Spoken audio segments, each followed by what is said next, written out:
I think that there were a lot of problems with this trial. Not just admitting evidence that he clearly should not have been admitted in light of the presidential immunity case. There were 6, 7, 8 other serious errors. And I think there's a very decent chance, no guarantee, but there's a very decent chance that this conviction will ultimately be overturned. What were those 6, 7 errors? Oh, there were several. One is whether or not Judge Merchan should have recused himself in the first instance. This is somebody who sat in judgment of the Trump Organization's CFO, Alan Weisselberg, which was an unrelated proceeding. He had donated personally to an organization called Stop Republicans. He had donated personally to the Biden-Harris campaign in 2020. His daughter, Lauren, is a major strategist and fundraiser for Democratic candidates and fundraised off of this very trial. He also denied a motion to change the venue. Donald Trump is not very popular in New York City. He certainly faced a very hostile jury. He admitted lots of extraneous evidence. This was a documents case, a business fraud case. It's actually a misdemeanor, but it is ramped up to a felony if it is done for the purpose of concealing another crime.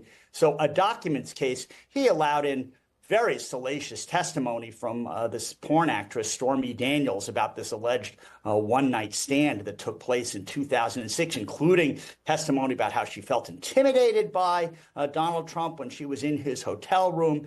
There was all kinds of extraneous testimony from Michael Cohen. The prosecution got to enter into evidence stuff about his criminal convictions. It's usually the defense attorneys that want to highlight a witness's criminal record. But here, it was the prosecution that wanted to highlight that because one of the many crimes that Michael Cohen pled guilty to was a federal election campaign finance violation. And the entire theory of the prosecution was that this business fraud records case was designed to cover up a campaign finance violation. The judge issued a very strange jury instruction that I think was also reversible error.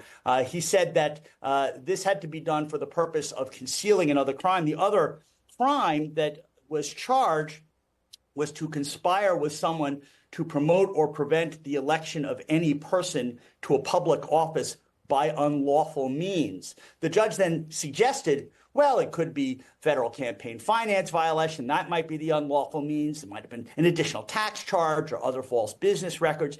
He told the jurors, you pick whichever one of these theories you like, and you don't have to be unanimous with respect to that theory. I think that is reversible error, not to mention the fact that this really was a documents case was tried as a federal campaign finance law violation. And it's the Department of Justice that has exclusive jurisdiction to prosecute criminal cases involving federal campaign finance violations. The Federal Election Commission has exclusive jurisdiction over civil violations of federal campaign finance violations. Both of them looked into this matter and declined to proceed against Donald Trump.